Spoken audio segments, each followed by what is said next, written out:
que se emitió el pasado mes de noviembre de 2017. Esta publicación está disponible de forma gratuita en el sitio web de la agencia. El seminario está organizado por la Agencia Internacional de Energía con el amable apoyo de la Secretaría de Energía de México. Mi nombre es Ana Lepure, moderaré la sesión y me acompañarán mis colegas George Camilla de la Unidad de Medio Ambiente y Clima de la agencia y David Morgado de la División de Eficiencia Energética. Ellos son los expertos que llevarán a cabo esta presentación. El webinar será impartido en idioma inglés, pero pueden enviar sus preguntas y comentarios en inglés, español e incluso portugués. Muy bien. Permítanos un momento. Muy bien. La agenda del día de hoy.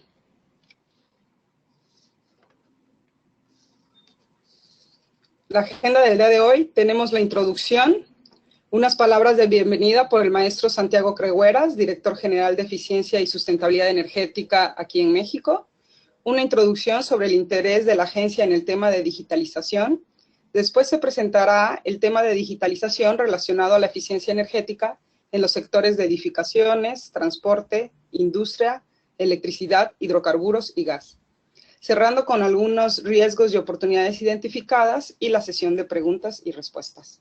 Nos gustaría mucho escucharlos e incluirlos de una forma más activa en la sesión, así que por favor hagan preguntas y compartan sus comentarios y así podremos discutirlos al final del webinar en la sección de preguntas y respuestas.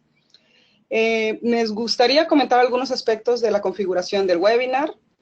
Como se muestra, esta es la interfaz que ustedes deberían estar viendo en su computadora. Por default, ustedes se han unido al webinar de hoy escuchando por los altavoces de su computadora. También tiene la posibilidad de hacer preguntas usando su panel de preguntas. Simplemente ingrese su pregunta en inglés, español o portugués y haga clic en enviar. Al final vamos a tener tiempo para la discusión.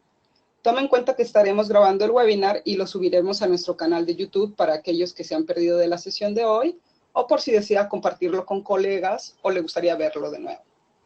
En esta ocasión, durante el webinar, tendremos unas preguntas tipo quiz para captar sus opiniones sobre ciertos aspectos de la presentación y la información presentada se presentará en el momento. Tendrán alrededor de unos 20 segundos para escoger su respuesta. Los resultados serán inmediatos y podremos discutirlos brevemente y compartirlos durante la presentación. Muy bien. Ahora procederemos a las palabras de bienvenida del maestro Santiago Cregueras, director general de Eficiencia y Sustentabilidad Energética de la Secretaría de Energía en México. Gracias, Santiago. ¿Estás ahí? Sí. ¿Qué tal? Muy buenos días a todos. ¿Sí me escuchan? Sí. Perfecto. Pues muchas gracias, Ana. Muy buenos días. En nombre de la Secretaría de Energía, me da mucho gusto darles la más cordial bienvenida a este webinar sobre digitalización y eficiencia energética. Agradezco, como siempre, a la Agencia Internacional de Energía por todo el apoyo que nos brinda y que nos ha brindado a lo largo de esta administración.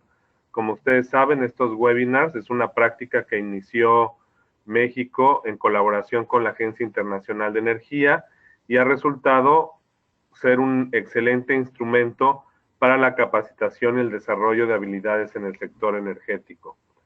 Esta no es la excepción y además me da mucho gusto porque justamente este tema de la digitalización es una propuesta también de México y es una gran promesa para poder ayudar a mejorar la seguridad, la productividad, la eficiencia y la sostenibilidad de los sistemas de energía en todo el mundo.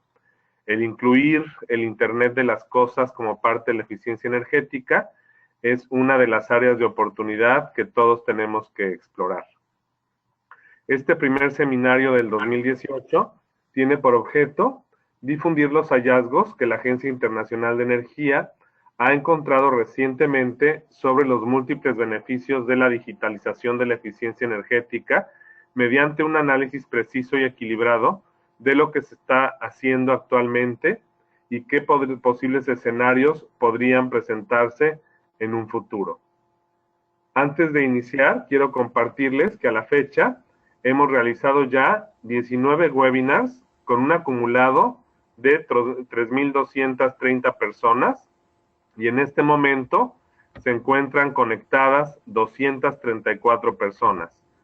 Esto quiere decir que finalmente hemos llegado ya a nuestra meta de casi 3,500 personas participando durante todo este proceso, lo cual nos da muchísimo gusto. Quiero destacar también que en esta ocasión participan también representantes de la Semana de Capacitación en Eficiencia Energética celebrada en América Latina, a invitación de México y de la Agencia Internacional de Energía. Saludo a todos los participantes de Brasil, Colombia, Ecuador, Argentina, Belice, Bolivia, Chile, Costa Rica, El Salvador, Guatemala, Honduras, Nicaragua, Panamá, República Dominicana, Uruguay y Venezuela. Asimismo, también tenemos personas que se encuentran conectadas desde diversas partes del mundo y que nos han estado acompañando durante los últimos webinars, y el día de hoy tampoco es la excepción. Así que saludamos a nuestros amigos y colegas de Alemania, Austria, Canadá, Dinamarca, España, Estados Unidos, Francia, Islandia, India, Luxemburgo, Micronesia, Mongolia, Sudáfrica, Suiza y Reino Unido. Quiero destacar que esta audiencia, en cuestión de género, nuevamente ha logrado una cifra récord. Prácticamente la tercera parte de la audiencia son mujeres, lo cual nos da una gran satisfacción, ya que la participación de las mujeres en el sector energético se sigue incrementando y es algo que particularmente hemos estado impulsando desde la Secretaría de Energía a lo largo de esta administración.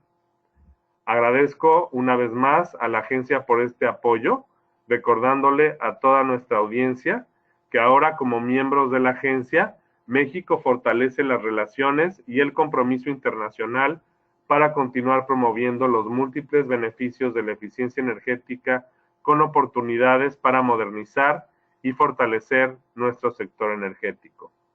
Agradezco a George Camilla y a David Morgado. Thank you so much, both of you, and especially David, who I guess is the last seminar. He's supporting us on the agency side. He's moving on to a new opportunity.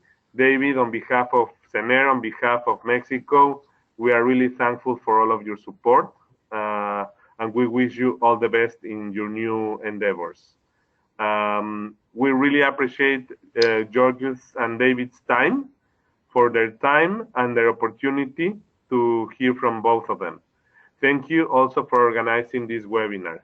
En este momento, cedo otra vez la palabra a Ana Lepur, representante de la Agencia Internacional de Energía en México, para continuar con este webinar. Gracias a todos por su asistencia y mis mejores deseos para este año que inicia. Muchas gracias, Santiago. De verdad, gracias por todas las cifras que compartiste con nosotros. Todo esto se logra gracias al apoyo de ustedes y al apoyo de tu Dirección de Eficiencia Energética. Es un gran placer estar aquí con todos ustedes. Ahora paso la palabra a mi colega David Morgado para iniciar la sesión del día de hoy. David, the floor is yours. Thank you very much, Ana, and thank you, Santiago, for all your kind words. And it's great that this is the 20th webinar that we've organized so far in the last 3 years, and it's great that we're finally extending it as well beyond just Mexican, our key Mexican audience, and getting a lot of other countries from Latin America discussing very interesting and hot topics, and topics that are of interest to all these countries, I believe. So without further ado, I'd like to thank Anna also for the introduction. It's a real pleasure to be here with my colleague George to carry out this presentation on energy efficiency and digitalization. So whenever I'm in Mexico and I'm talking about digitalization, I get many people asking me a very good question. Why is the International Energy Agency working in this area, in this field? And as many of you know, digital technologies are now part of modern life. They're affecting everything from the way we work and travel to the way we live and play. And the IEA believes that digitalization holds great promise to help improve the safety, productivity, efficiency, and sustainability of energy systems worldwide. But it also raises questions of security, privacy, and economic disruption. Therefore, the IEA has been focusing on the interplay between digitalization and energy for many years. In 2009, we launched a publication called Gadgets and Gigawatts, Policies for Energy Efficient Electronics, as you can see there on the left. In 2011, we formulated a smart grid roadmap. In 2014, we published one of the most downloaded publications from the IEA, which is on more data, less energy, making networks stand by more efficient in billions of connected devices. We have a dedicated technology collaboration program with several countries working on research of Internet of Things and energy efficiency policies. And that's the one here on the right. More recently, we've been tracking the progress of electric vehicles and smart charging and analyze renewables integration and energy use by connected devices. So overall, what we're finding is that digitalization is becoming increasingly important to a wide variety of energy sectors. Furthermore, with digital technologies changing so rapidly, there are many unknowns about technology, about behavior, policy, and how it will evolve over time, and how these dynamics will impact energy systems into the future. With this in mind, in November 2017, the IEA launched the Digitalization and Energy report, and it's available for free on our website if you're interested. The report is divided in 7 chapters, as shown in the slide, and it covers the status of digitalization and energy, how it's affecting energy systems, what might happen in the future, and what all of this means for policymakers, companies, and consumers. The main question that we wanted to try to answer with this report was whether digitalization represents a new era for energy. Well, what we noted was, firstly, that digitalization is everywhere, and the digital and energy worlds are becoming more and more intersected. Secondly, we found that all energy demand and supply sectors are feeling the effects of digitalization, and we'll show some examples in this webinar. Thirdly, the real fundamental transformation brought on by digitalization will be in the electricity sector, leading not only to smart grids, but smart energy systems. Fourth, it's not all about the positive impacts. There are emerging risks like cybersecurity, and that also will need to be managed, and we'll talk a bit about that in the webinar. Fifth, and finally, policy design is absolutely critical to maximize the benefits. So we'll be touching upon most of these 7 chapters during this webinar, and of course with a particular focus on energy efficiency.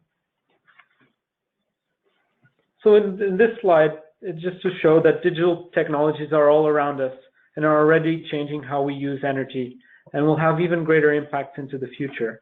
And it just illustrates some of the existing and future digital technologies for the transport sector. For example, today you can use smartphones to order your taxi. There are now more active mobile phones in the world than there are people.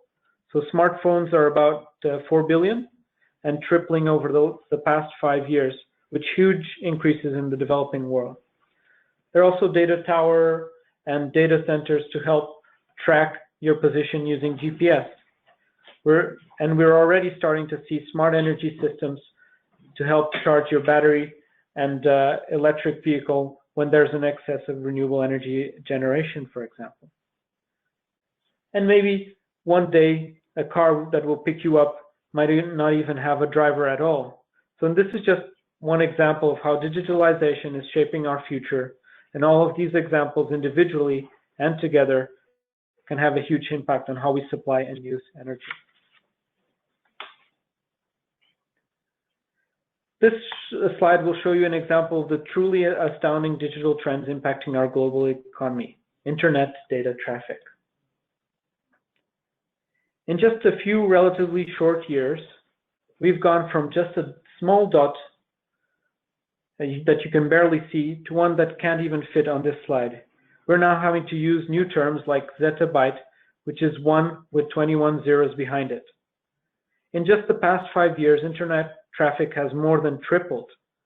And all of this data and internet traffic, of course, requires rapidly expanding data centers and data networks, all of which, as you know, use energy. We've done some new analysis on electricity use in data centers and networks, and the news is largely reassuring, at least for the near term. As you can see, data centers and data networks each account for about 1% of global electricity use.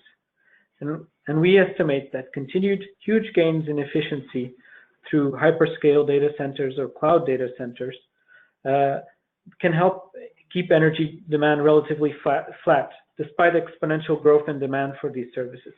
So you can see the chart for data center electricity use, where we predict an increase of only 3% by 2020. To illustrate how connectivity could increasingly impact electricity use, I would like to show you this graph with the increasing share of household electricity consumption that will be connected to networks from 2010 to 2040, ranging from smart televisions and washing machines to doorbells and security cameras. By 2040, about half of the household electricity demand for appliances is expected to be network enabled, presenting opportunities for smart demand response, but also increasing the need for standby power. So after this introduction, and before we dive into the impacts of digitalization on energy efficiency in the demand and supply sectors, I'd like to share a quick poll to get your views on the following. So just give me a second to set this up. So it should be fairly quick. So the first question you should be seeing now on your screen, I believe. Doesn't seem to be working, so just give me a second.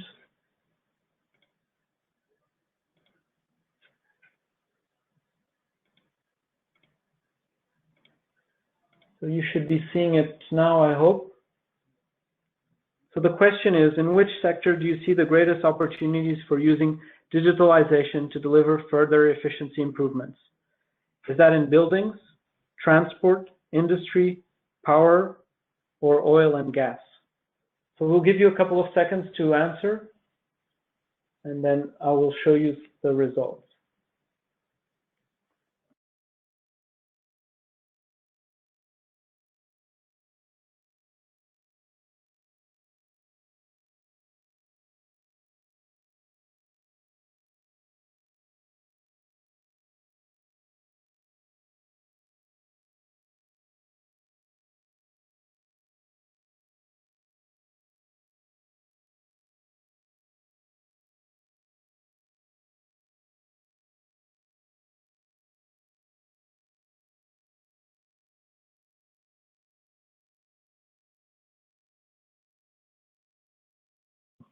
So thank you very much for voting. So it's very interesting that there's no clear winner. So there's very much a tie, and you should be seeing the results just now on your screen. So buildings 22%, transport 25%, industry 27%, and power with 20%. And very low, the clear loser here is oil and gas, but George will talk a bit about the opportunities there.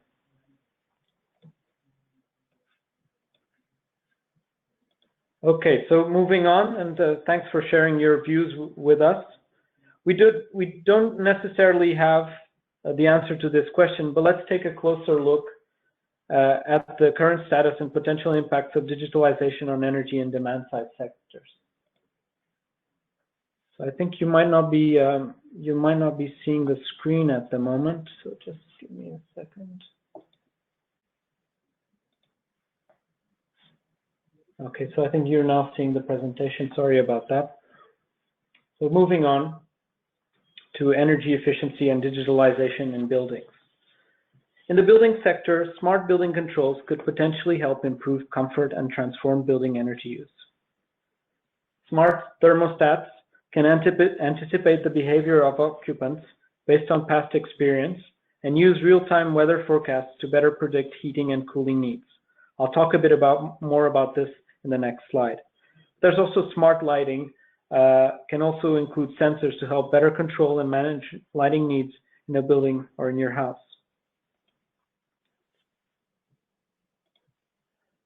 We estimate that the widespread deployment of active controls, assuming limited rebound effects, could reduce energy by 10% to 2040. Cumulatively, this would amount to 65 petawatt hours, equal to about 60% of the current total final energy consumption globally, so that's quite significant. However, smart controls and connected devices also consume energy to maintain connectivity. Reducing standby energy use will be crucial to maximize these net savings from digitalization. So smart thermo, let's take a closer look at this area.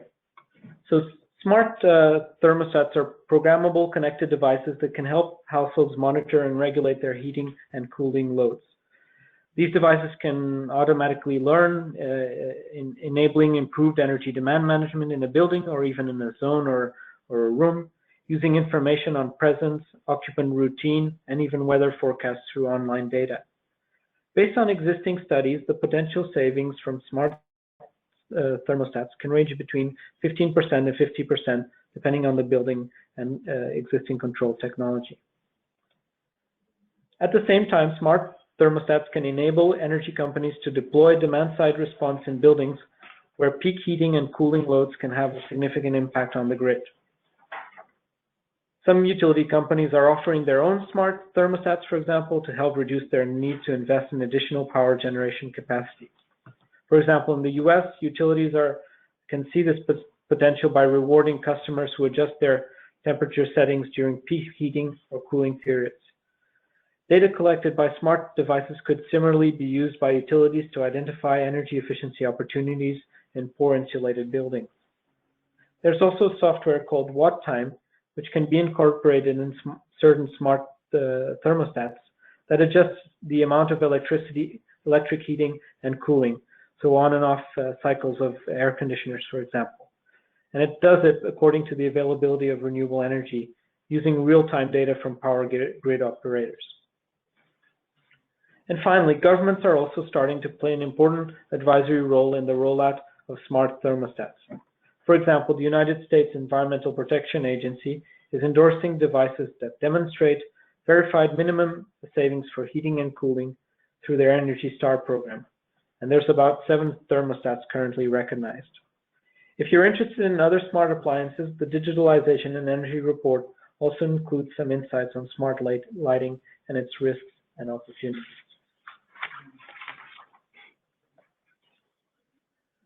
To address network standby power use, there's the G20 group of countries and their government representatives decided to work with industry and set up this Connected Devices Alliance.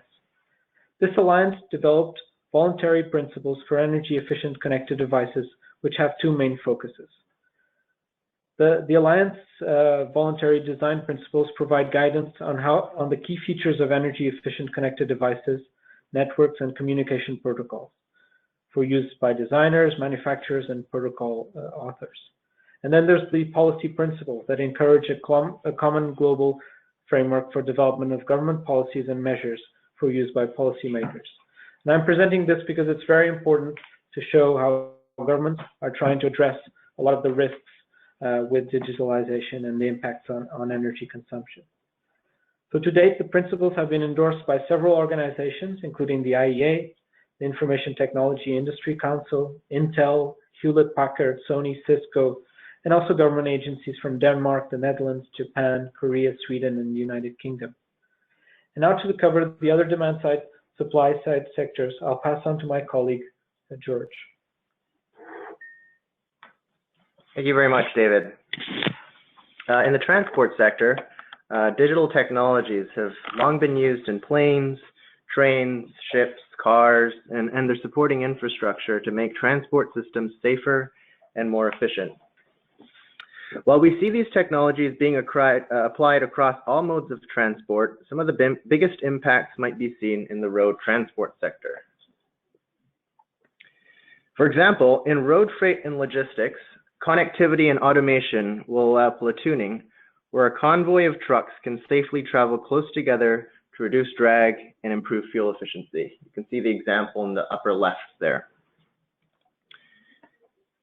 We estimate that the digitalization of trucks and logistics overall could reduce energy use by 20 to 25% through digital things like platooning, route optimization, and data sharing across the supply chain. More results can be found in our free report, The Future of Trucks, which was released last summer. The impacts could be especially big in personal mobility, where the combination of automation, sharing, and electrification could dramatically change how we get around. And we're already seeing examples of this worldwide, with smartphone apps enabling new shared mobility services, not just Uber for cars, but also with dockless bike sharing, which is exploding in popularity in China. While more basic automated technologies like parking assistance are already available today, we may still be a few years away from being able to buy fully driverless cars. In recent years, auto and tech companies are investing huge amounts of money into autonomous vehicle technologies and their research, but there are still many regulatory and policy questions around liability, interoperability, and cybersecurity that still need to be addressed before we see these cars widely deployed.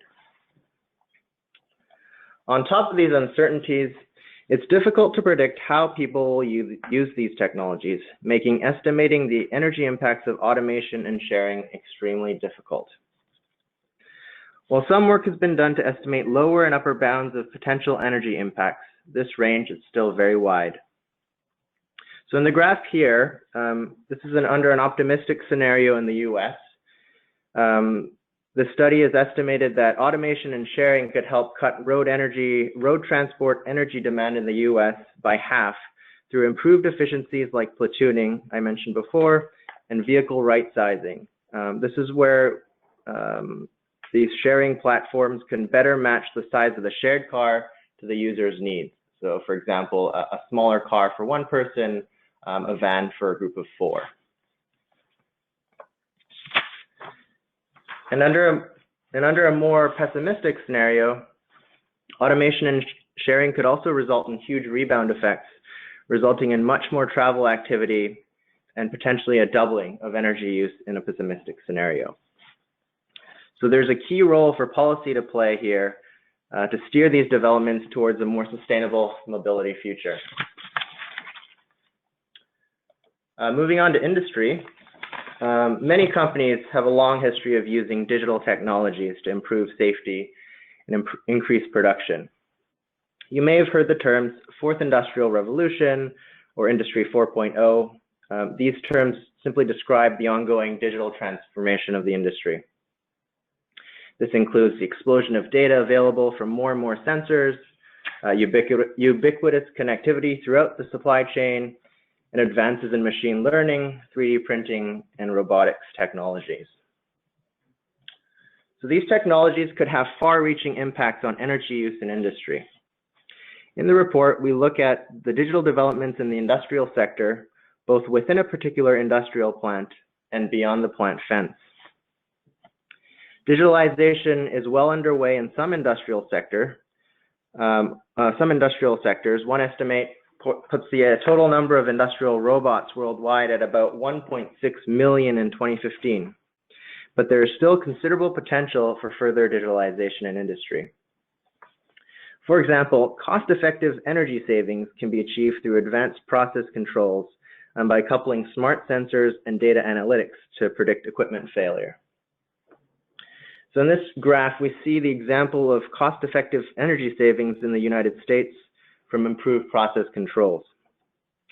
We've seen similar results in Australia as well, and these are discussed in detail in the report, which I encourage you to download.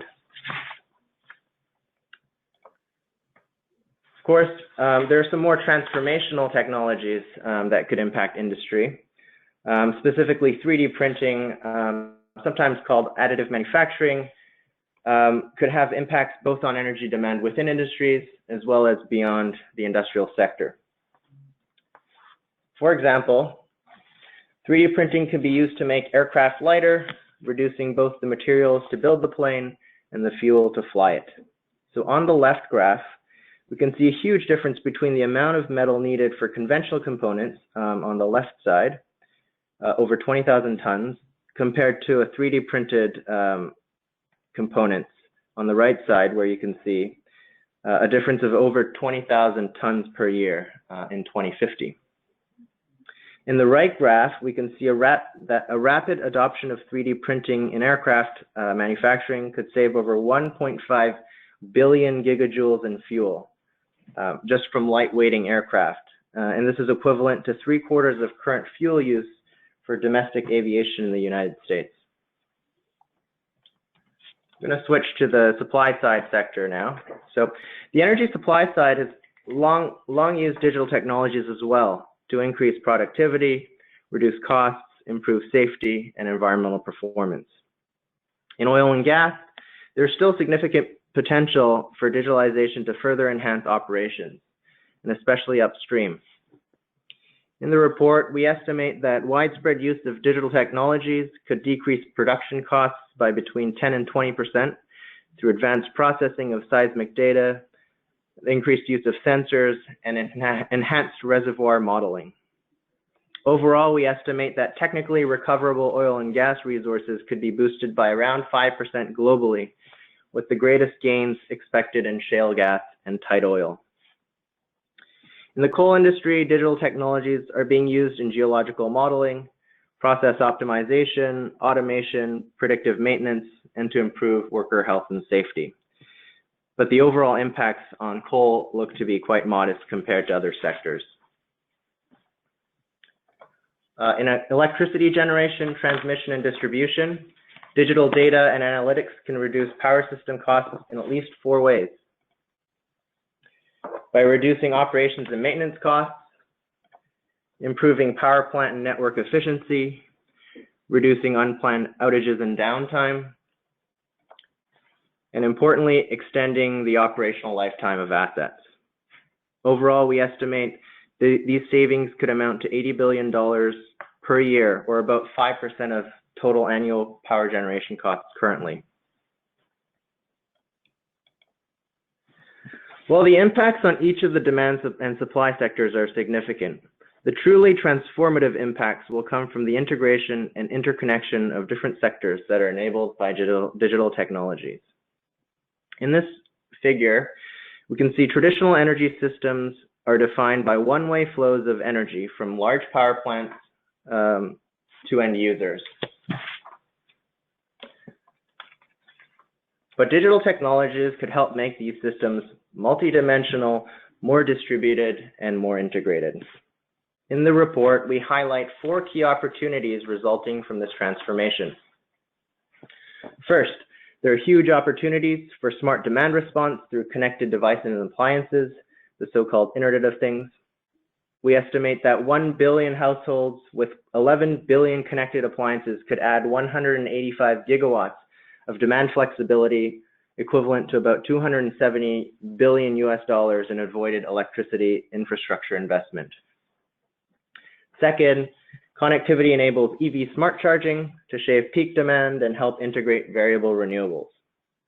Here we estimate savings of $280 billion in avoided investment in new electricity infrastructure in a world of 500 million electric vehicles over the medium term. Third, digitalization helps to integrate more variable renewables. For instance, in the EU, we do a case study where we show that curtailment of solar PV and wind could be reduced from 7% to 1.6% in 2040, resulting in a savings of about 30 megatons of CO2. Finally, digitalization can help the development of distributed energy resources, such as rooftop solar. Digital technologies make it easier for producers to store and sell surplus electricity to the grid.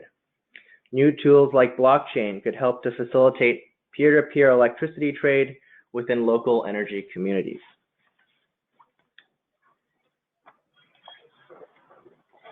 In this part of the webinar, we'll be looking particularly now at the risks and opportunities that will need to be considered by policymakers. We'd now like to share a quick poll to get your views.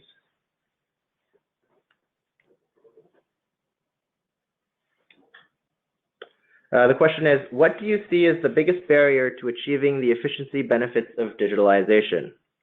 The data ownership and data privacy, issues around cybersecurity, economic disruption and transformation, those are impacts to jobs. Is it market design challenges, ensuring accurate price signals? Or could it be a lack of public acceptance and trust with new technologies?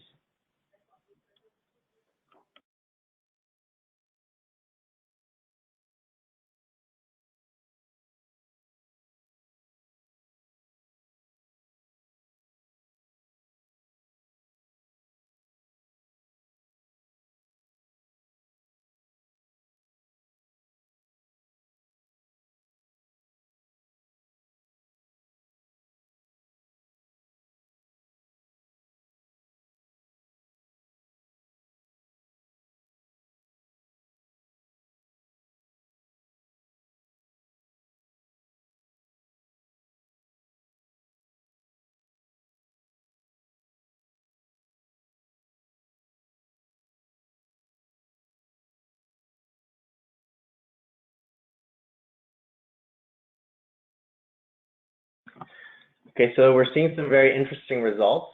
So it looks like the highest is 26% for economic disruption and transformation. So related to jobs and skills. Also up there is cybersecurity. I know this is an important issue for a number of governments, and as well as at the personal level. And then we have data privacy, ownership, market design challenges, and public trust kind of tied for third. But it's a fairly even distribution, and I'll go into a bit more detail on some of these now. So the report covers three main risks around digital resilience, which is cybersecurity, privacy and data ownership, and the impact on jobs and skills. So I'll start with digital resilience. So the threat of intentional cyber attacks and unintended cyber incidents. So our report includes a catalog of open source information about attacks to date with impacts on the energy systems. Some of the impacts have been seen in energy production and delivery, others on business systems of energy companies.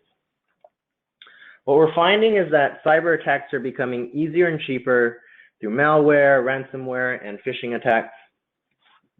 And as we see more, billions more connected devices, digitalization is increasing the cyber attack surface of energy systems, creating more points of attack. And our main message in the report is that although full prevention is not possible, there's still a variety of measures that, that we can do to limit the impact and help preparedness to rapidly handle and recover from attacks when they happen. Here, international efforts such as those by the IEA to help raise awareness and share best practices are important. And the report includes a catalog of best practices with good examples from around the world. A second important concern with increasing digitalization is privacy. Digitalization enables the collection of all kinds of real-time data. Take, for instance, a smart meter collecting data on energy use in the home. We can begin to see how data on electricity demand patterns can show what a household might be doing. So we can see patterns in use of refrigerators, the kettle turning on, other activities in the home. And these could potentially raise concerns around what data is shared, who owns that data, and the privacy involved for consumers. Now, I mean, beyond smart meters, we can imagine that other kinds of data digitalization may be able to capture. For example, smart refrigerators tracking what you eat, autonomous vehicles tracking everywhere where you go. While this data in the wrong hands can compromise privacy and even pose a safety risk, it is also key to improve the understanding of energy systems, such as load profiles that can help lower costs for consumers, enable smart demand response, and help achieve overall system efficiencies. Policymakers will need to figure out systems to reduce privacy concerns while achieving other objectives, including by aggregating and anonymizing individual energy use data. And thirdly, digitalization more broadly raises another main concern that was raised with the poll here. This is economic disruption and the impacts on jobs and skills. So the report includes highlights on what impacts we might see across different energy sectors. For example, the impacts of autonomous trucks on jobs. And the OECD is doing a lot of work on this, and we expect to see more reports coming from them this year. Now I'd like to turn it back to David, who can speak about some of the new digital tools and opportunities that are available to policymakers. Thank you, George. So let's take a little closer look at some of the many opportunities. Digitalization is evolving at a fast pace, and it's generally challenging for policymakers and regulators to keep track of the complexity, the diversity of innovative technological changes and upcoming market trends in order to ensure optimal and efficient energy use of these devices. And as we said at the beginning of the presentation, policymakers can play an important role in avoiding unnecessary energy waste, and their policies can act as a barrier or catalyst for innovation and business creation. Currently, the energy efficiency policy options available tend to fall within four main areas. So regulation, where policymakers can set minimum requirements such as energy performance standards, whereby manufacturers must comply with these requirements in order to be able to sell their products in the market. For example, in Mexico, there's a mandatory standard setting the maximum limit of electricity consumption of appliances and equipment with standby operation. Voluntary agreements. These types of contracts are usually made between governments and industry, and once signed, these contracts become binding. There are voluntary agreements for minimum performance levels, for energy labels, and many others. For example, the European Union and the United States have a voluntary agreement with industry to improve efficiency of setup boxes. So if you're interested in this topic, a recent report was prepared by one of the IEA's technology collaboration programs, as you can see there on the right. Information. This involves mainly addressing consumer behavior through information and awareness campaigns, as well as education campaigns. It's important to increase public understanding and stimulate consumer demand for more efficient devices. Energy labels provide information to consumers on the energy performance of devices and help them in their decision making. Industry awards can also help provide motivation and highlight best performing devices, such as the ones done by the Super Efficient Equipment Appliance Deployment Initiative, as you can see here with the Connected Efficiency Award. Incentives. There are not many examples of incentives for energy efficient connected devices, such as tax breaks. Typical examples include government funding for technology research, development, and demonstration. Overall, the effectiveness of one or the combination of policies mentioned varies significantly from country to country and triggers different reactions from industry and consumer. Yet there's a need for policymakers to act quickly to avoid missing on significant energy savings.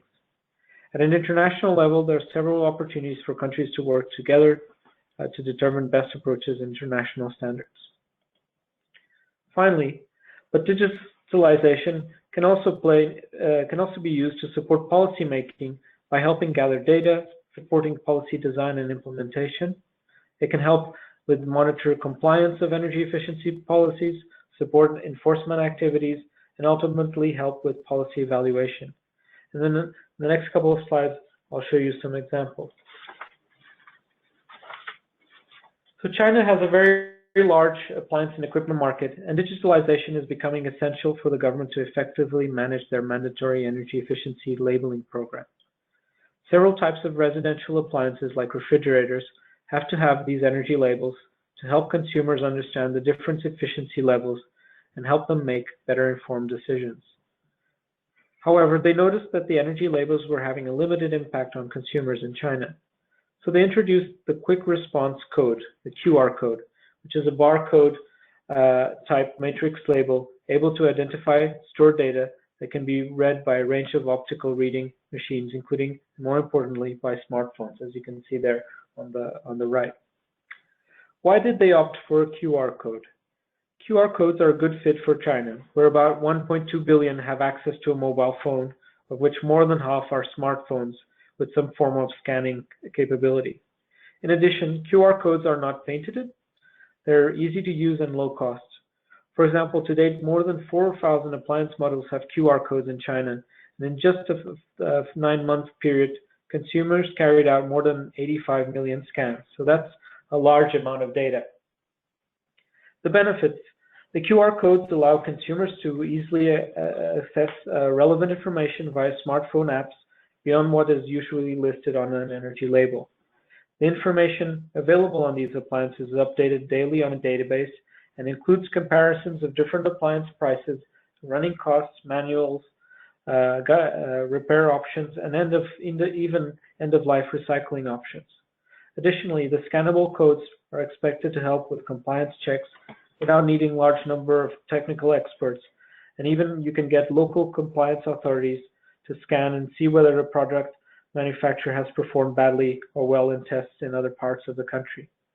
It helps basically ensure that the labeling program is being effectively implemented and supports evaluation of the program as well. And now I'll pass on to my colleague George to do the concluding remarks. Thanks, David.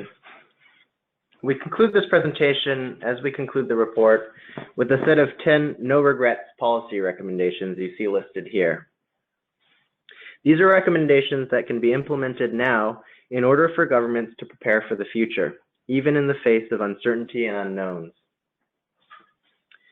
While each of the 10 are described in more detail in our report, I'd like to briefly highlight a few of the key ones.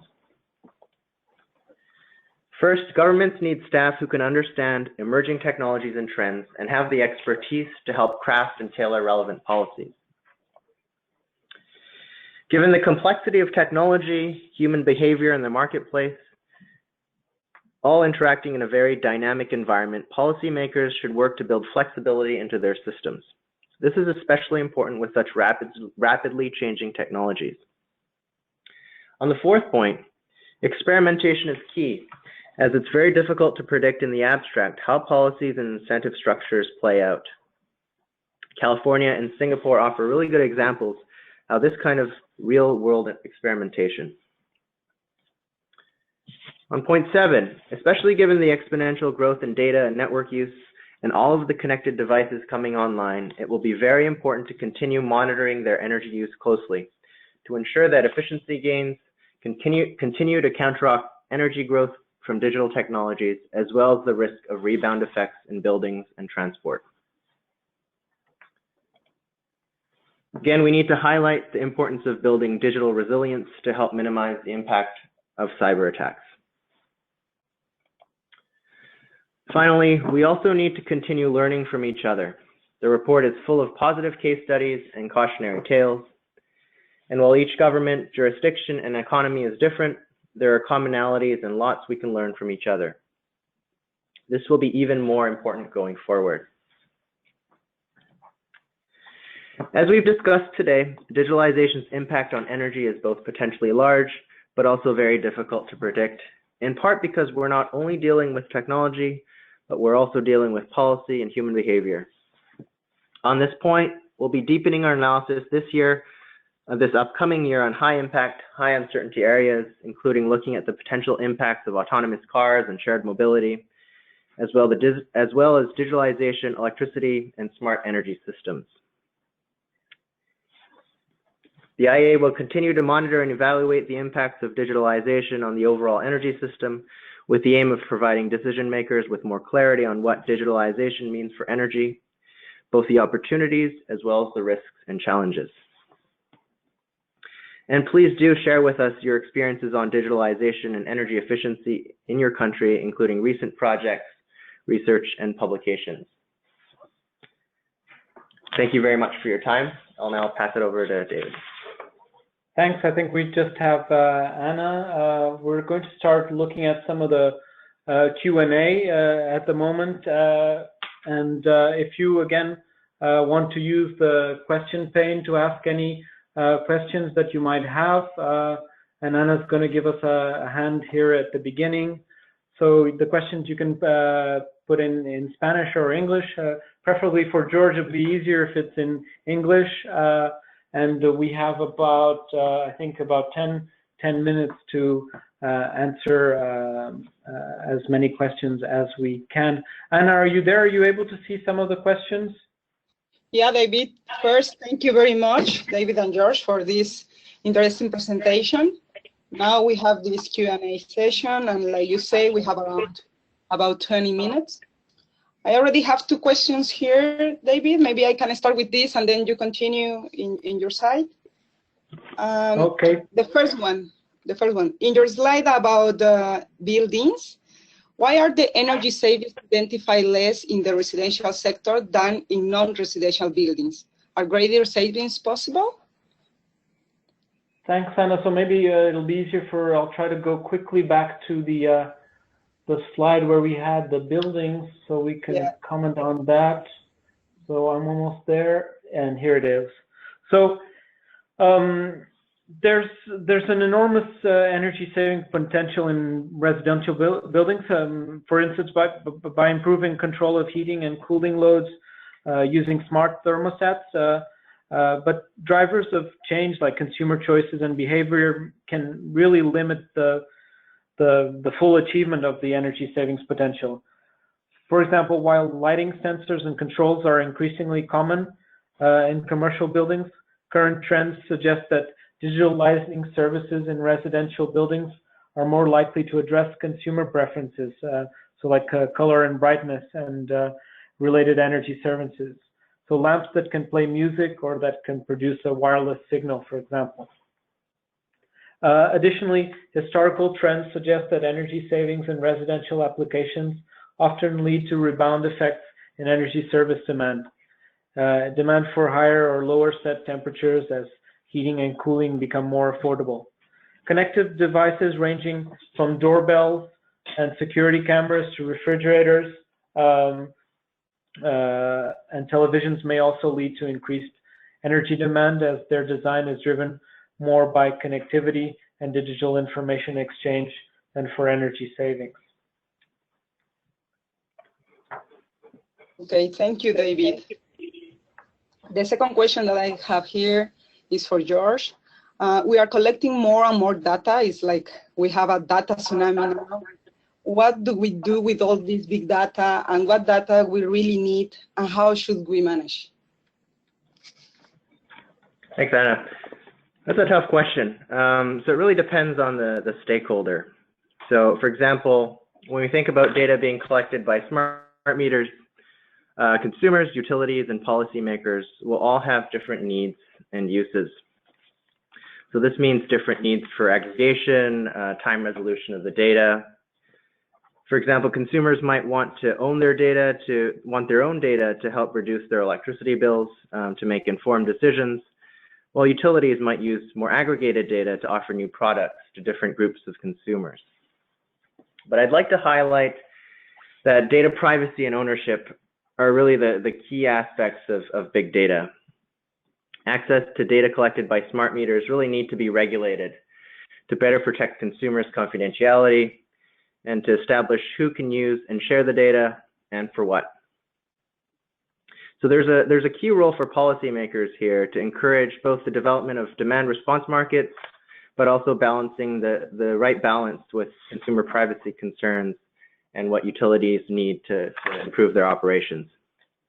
So some examples that are really good out there are from California, South Korea, and the EU, where they have some leading examples of new regulatory frameworks on data access and data protection. So thanks. So we're getting a lot of questions, so we're going to try to answer as many as possible. So people are asking about where to, so where can they get more information on smart devices? So there's the energy efficient end use equipment technology collaboration program. So when we share with you the presentation, you'll be able to access some of the information there from this source. So you can see here in this slide, we have already one of the reports, so that's a really good source. There's of course, our energy and digitalization report, which then has a number of other sources that you can refer and look into, because there's a lot of research and different numbers coming up there often. What other questions that we have here? So I'm just going through some of them. I see a lot of questions on blockchain, so that's something that we cover in the report if you're interested. And there's of course a lot of chat about how much energy is being consumed there.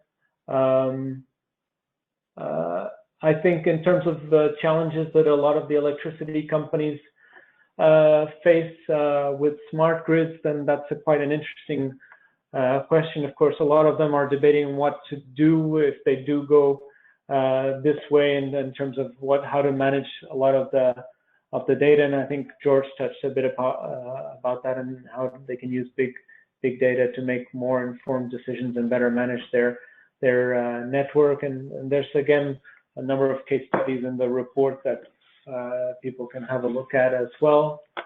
I don't know if George, if you want to have a go at any of the questions. We're just looking consume.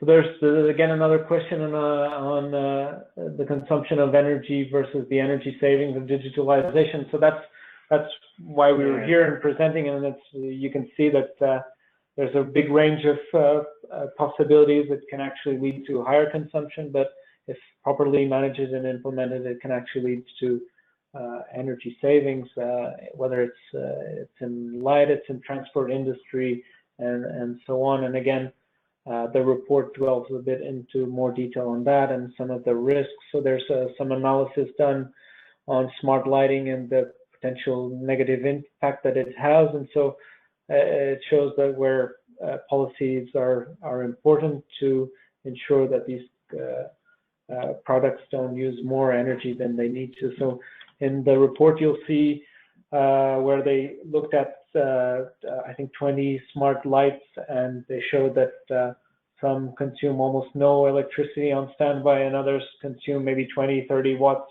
maybe 10 times more than the lowest. So it all needs to be tightly monitored and in some cases regulated. Also, information, as we mentioned, are important steps, and that's where policy plays an important role.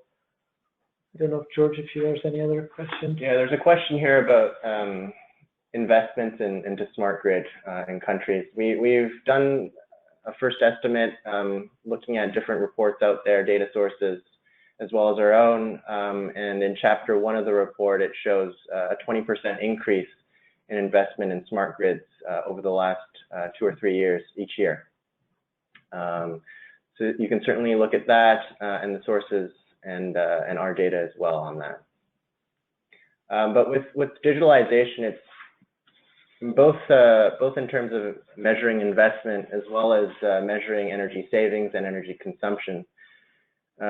It's a new and emerging area, and it's quite challenging, one, to access the data or to find the data for people who are collecting the data, and then also to have good methodology to model that. So a great example is data centers, data networks, and connected devices. So we've done some analysis on this. So, on the one hand, data center energy estimates we're quite confident in. There's a smaller number of data centers compared to the billions and billions of devices. So we're looking to do more analysis on the device side, but of course the data is really the challenge here. As much as we're talking about having all this data with digitalization, it will still be a key challenge in this area. I noticed some questions on the data centers as well, and again, the report goes into a bit more detail on that and the opportunities and the use of hyperscale data centers and the use of cloud, for example. We still have a lot of questions, but I think we've we've actually run out of time. If there's any more questions, then we're usually available. Anna can collect many of those and share with us, and we can continue a lot of the discussion. But I really recommend that you have a look at the report as a starting point, and again, it includes many references that where you can do further research and further digging, see if it answers your question. For us, it's been a pleasure to be here, and I'll pass on to Anna. Thank you for your attention. Thank you, David and George. We reached the end of this webinar. At the end of this week, we will send the link with this presentation, also with the publication that we were talking about, and you can watch it again or review the document. Les agradecemos a todos su atención y participación en el webinar de hoy. La presentación estará disponible, como comenté, a finales de esta semana en el canal de YouTube de la agencia.